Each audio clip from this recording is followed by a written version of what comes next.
There's a good number of people that think using pine on a lathe is worthless. They also think you can't learn anything from it.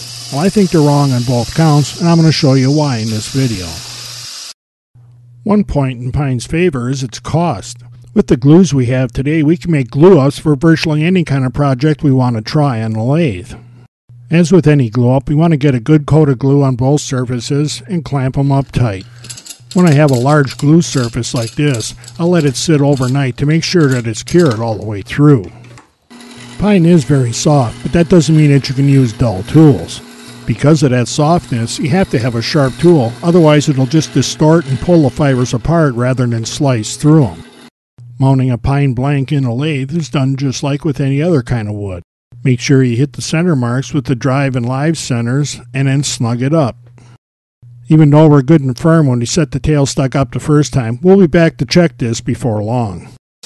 Then we can choose a safe speed for this blank and begin the rounding out process. It might be tempting to make really deep cuts because this wood's so soft, but just take your time and make light passes. After a couple of minutes of turning, I noticed that there's a little vibration, and the piece is just a little bit loose, so I tighten up the tailstock and we can move on.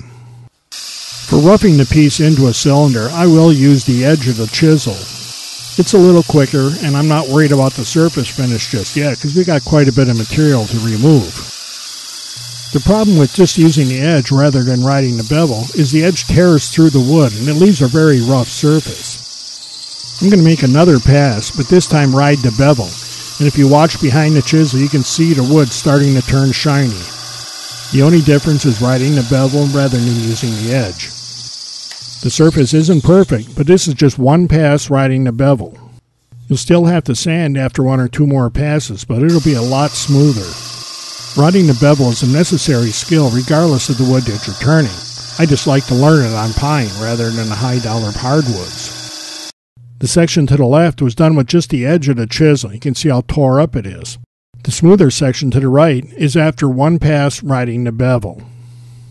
Being able to see the difference so clearly is what makes pine valuable for learning to me. And you get the same effect regardless of the style chisels you're using. If you're supposed to ride the bevel when you're using them, you'll get this rough, smooth effect in pine. I cut the backside of this shape with the edge rather than a bevel, and you can see there's a distinct difference. Now I can go back, make another pass riding the bevel this time, and we'll clean those surfaces right up. When you learn to ride the bevel and do it with sharp tools and hardwood, there's even less sanding to do when you're done. Using pine to learn how to ride the bevel can be more relaxing because you're not burning up as much money in wood. In addition to learning to ride the bevel with pine, you can prototype projects in pine and save a lot of money there and see if your design works the way you want it to.